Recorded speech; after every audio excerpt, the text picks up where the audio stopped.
दिनै बे साउथ कामरुप जिल्लानि जितु सेथि जथुमा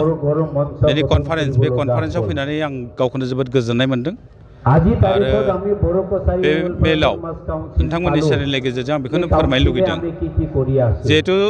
थामथि बर' गोजोन गोरोबथा बिटिआर सुक्ति बे जालांबाय जालांनायनि उनावबो जिबिलाक दफा दं बेखौ आसाम सरकार भारत सरकारा मोनसे रादाय होदोंमोन जोंनो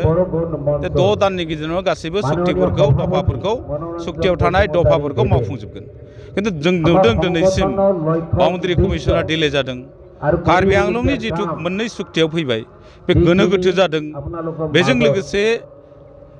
गुबुन गुबुन माबाफोर दफाफोर जानो गोनांफ्रा जाफुंजोबाखै बेनि सायाव जों एसे खुद्रिनाय फोरमायदों आरो जों मोनसे सिद्धान्त लागोन हयथ' एबार निश्चय मोनसे कनफारेन्सआव बे जोंनि 90 कनफारेन्सनि जितु डेलिगेट्सनि गेजेरजों जिहेतु कार्बि आंलंनि इस्यु जितु बिटिआर सुक्तिनि जितु बाउन्डारि कमिसननिफ्राय लानानै बेनि जिबिलाक फाइनान्सियेल माबाफोरा जाफुंजोबियाव लोगोसे XBLT XNDB बिसोरखौ फुरा रोखोमै रिहेबिलिट खालामनायनि जाहोनाव सुक्तिफोरखौ दाफुंनि जाहोनाव जों खौसेथि बर' सुबुं आफादा फिन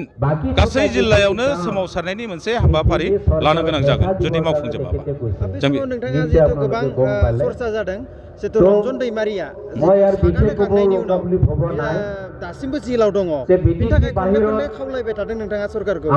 जुदि बिथांखौ थाबैनो बख'वा खौसेथि बर' सुबुं आफादनिफ्राय मा राहा लागोन आं दहायनो बुंबाय जोंनि बे 90 एनुवेल कनफारेन्सआव जिहेतु जों नुदों जितु मोनसे शान्ति सुक्ति जायोबा पिस एकर्ड जायोबा एकर्ड सिगनेटरि एटलिस्ट जिबिलाकफोर दङ बिसोरखौ दायनिफ्राय निमाहा होनाय मोनसे नेम थायो आरो जों जारिमिनाव नुबाय थादों जिबिलाक सिगनेटरि जाबोदों जिबिलाक माबा जादों शान्ति सुक्ति जाबाय थादों बे सायखरखारिफ्रा जियानो जाथों रावबो जेलाव थानाङाखै किन्तु बे रन्जन दैमारिनि बेलायाव बेखौ जों उल्थाय नुनो मोनदों बेनिखायनो भारत सरकार आरो आसाम सरकारखौ जों खावलायगोन बेखौ थाबैनो मुक्ति होनांगौ आरो बेफोर बाथ्राखौ जुदि थाबैनो जुदि गनायलायाबा जों रावबो सोमावसाराबाबो खौसेथि बर' सुबुं आफादा बेनि हेंथायै सोमावसारनायनि थाखाय सिद्धान्त लागोन 90 एनुवेल कनफारेन्सआव बेयाव जोंनि बर'नि राजनितिनि नेताफोरनि माबाफोर राज दं होनना सानो नामा नोंथाङा राजनिति नेतानि मा दं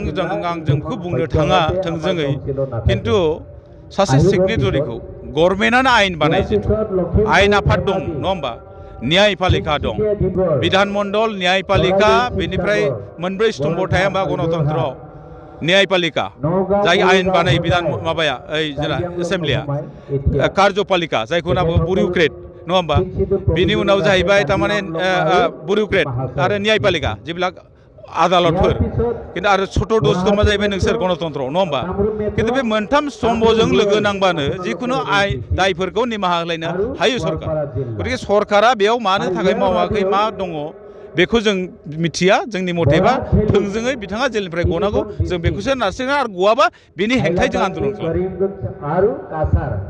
जोंनि खोला कामरुप खोला कामरुपाव खना खनला